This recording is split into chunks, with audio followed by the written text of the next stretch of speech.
Dearest Saren, if only I could meet you face to face.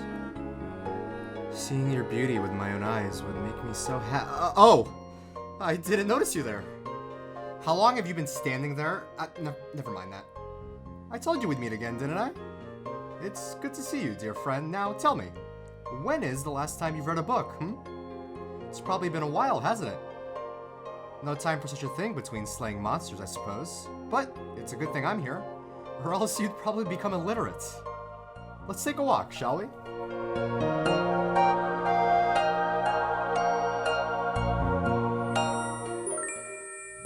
The history of Gielinor is a long and colorful one, and what better way than to preserve that history than books?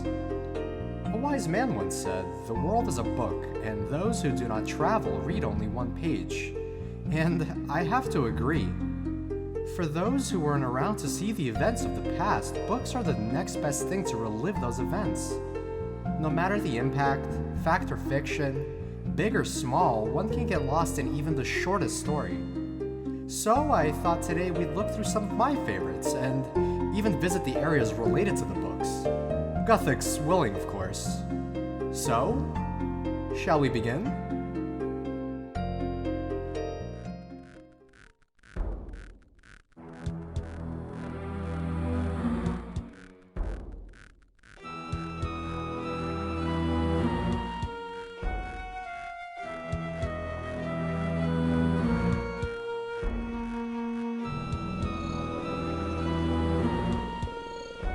Can't say this is the coziest place I've visited.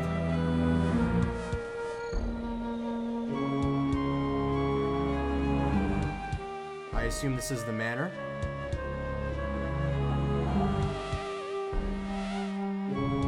Hello? Anyone home? Of course it's locked. Oh my gods. I didn't realize Sleep had such cute babes. Hey, bartender. Any idea of how I can get into Crombook Manor? If you can't get in from the top, try getting in from the bottom. Oh. That's a good idea, actually.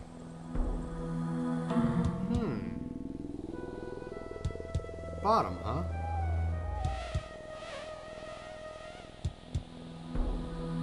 Awesome, I hate it down here already.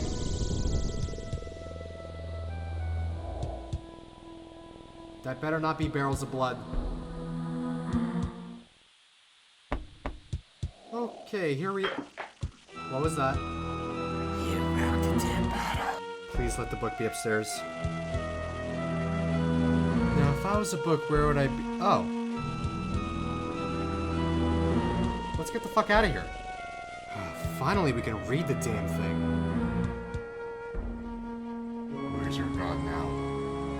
The king has been taken, so the queen has no choice.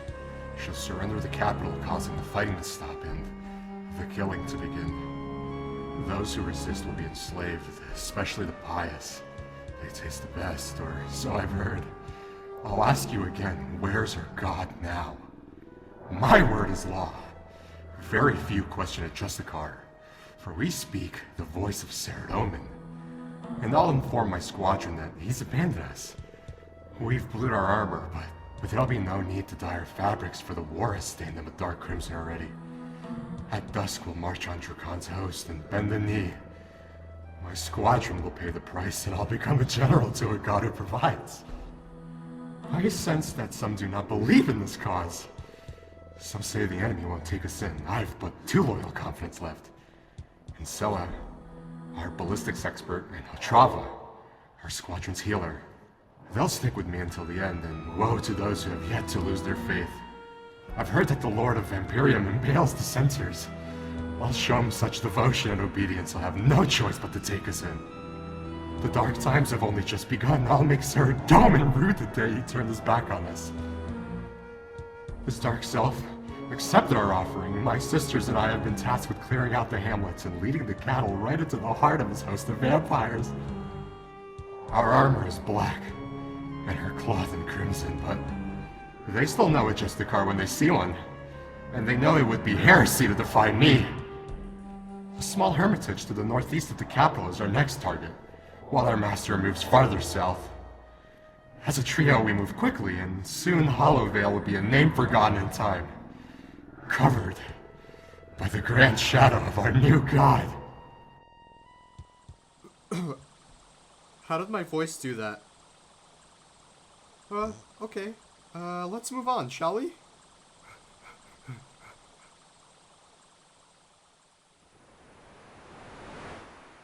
This next book is one that I find quite interesting, and also quite spooky.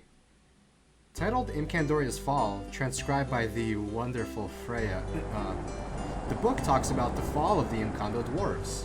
I myself have only met one Imcando dwarf, Thurgo. I have no idea if he's a proper example of what the Imcandos were like, but I still wish I was alive to meet them in their prime. Thankfully, we don't have to bend over backwards to get this one. It's in the library of the Myths Guild.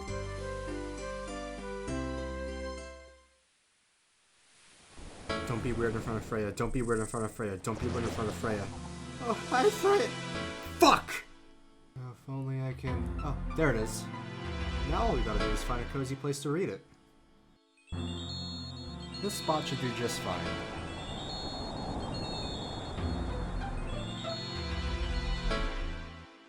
I, Sir Golbrand of the Isle of Garmir, have assembled various entries detailing the fall of Imcandoria. I leave this tome in the entrance hall of our great necropolis.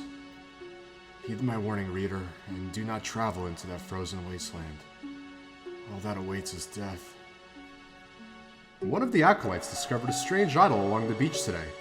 It has the oddest markings scratched upon it, much akin to the runic rocks of the Fremnik. The elders of Imcandoria will know what to do with such a relic, so the other seers and I have agreed that it will be sent to them immediately. It has been 2 moons since we sent the idol away, and the storms have turned increasingly ferocious. We have gone below into the lower necropolis, hoping to seek refuge in the Forge of Giants. The Giants allowed us to stay in their domain. However, our time here is limited by our food stores, for no edible food can be produced in these horrible depths. In 3 moons, we will return to the surface and attempt a journey into Imcandoria. There, we will begin our search for answers. The Giants have seen omens of death in the forges and have suggested we go with reinforcements. They've given us a bright fiery jewel that we can use to bargain with the Yasva tribes around Imcandoria. The city is empty. There are sounds coming from the temple. We approach with caution. The temple was a scene from a nightmare. Piles of bodies, pools of blood, a large, globulous mass sat hungrily on a throne of oily black rock. A shock of tentacles capped with claws dangled above its 3 pulsating bulbous eyes. The elders circled the creature, chanting incantations in a strange unknown tongue, covered head to toe in a mixture of blood and thick black sludge. They paid us no attention until the creature noticed our presence and began screaming. A fight soon broke out, and the temple quickly turned into a blaze, the flames licking the ceiling. The harsh cackle from the elders as they burned pierced our minds with unimaginable terror. We're none the wiser of how that thing came to be, but that idol must have been far older than we first assumed. We fled back to the Isle of Garmir. We have suffered many losses, but the storm is quietened, and thus returning home is far easier. All the land surrounding Imcandoria is now blanketed with a very thick layer of snow. It shows no sign of change, and thus we must leave. Oh my, that made my skin crawl. Just thinking about what could be out there biding its time gives me chills. The Imcando deserved better than that.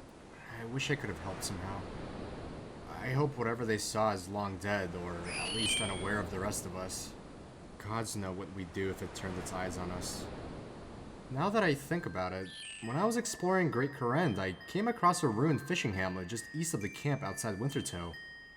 I found a journal there, and it mentions that one of them found a snake stone while fishing, and the discovery of that snake stone led to the eventual demise of that hamlet. The snake stone caused some of them to get sick, and that some of them even talked to the snake stone. and allegedly the snakestone whispered back, "There is a star-shaped crevice there. It gives off a strange energy. I wonder if the snakestone and that idol are related. What if they were the same? Perhaps there are more creatures of unimaginable horror out there. But we'll cross that horrific, monstrous, bloody bridge when we get to it. Let's move on to the last book of today. A personal favorite of mine.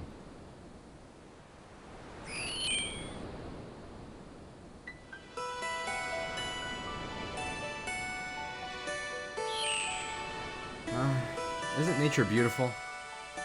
Did you know that these waters flow south from the Lunar Sea? It's just gorgeous. Beautiful, but dangerous at the same time. A perfect balance. Let's head down. Oh, I almost forgot. It's good to see you as always, Queen Glariel. I'll make sure to say hello to Baxtorian for you. I'll visit you again soon, okay? Hey, Hadley, how goes it? Things are as good as they can be. I'm glad to hear that. There it is. And I know just the place to read this. Many artifacts of elven history were lost after the Fourth Age, following the departure of the elves from these lands. The greatest lost to our collections of elf history were the hidden treasures of Baxtorian. Some believe these treasures are still unclaimed, but it is more commonly believed that dwarf miners recovered the treasure early in the Fifth Age. Another great loss was Glariel's Pebble, the key which allowed her family to visit her tomb. The pebble was taken by a gnome family over a century ago. It is hoped that descendants of that gnome may still have the pebble hidden in their cave under the tree gnome village. The love between Baxtorian and Glariel was said to have lasted over a century. They lived a peaceful life, learning and teaching the laws of nature. When trouble hit their home in the west, Baxtorian left on a great campaign. He returned to find his people slaughtered and his wife taken by the enemy. After years of searching for his love, he finally gave up and returned to the home he made for Glariel under the Baxtorian Falls. Once he entered, he never returned. Only he and Glariel had the power to enter the waterfall. Since Baxtorian entered, no one else has been able to get in. It's as if the powers of nature still work to protect him. Glariel and Baxtorian were masters of nature. Trees would grow, hills form, and rivers flood on their command. Baxtorian in particular had perfected rune lore. It was said that he could use the stones to control water, earth, and air. What care I for this mortal coil, where treasures are yet so frail? For it is you that is my lifeblood, the wine to my holy grail. And if I see the judgment day, when the gods fill the air with dust, I'll happily choke on your memory, as my kingdom turns to rust. Bittersweet, isn't it? You know, after meeting Lord Baxtorian for the first time, I could tell that throughout his life, he tried his best. He did what he thought was right. That's all that matters, no? He tried. That's all of us can do. No matter if we succeed or fail, we tried. My dear friend, I would love to stay and chat with you more, but the fairies in Xanaris have requested my help with a dispute. Important fairy business, you know. I'll see you again. But until then, goodbye.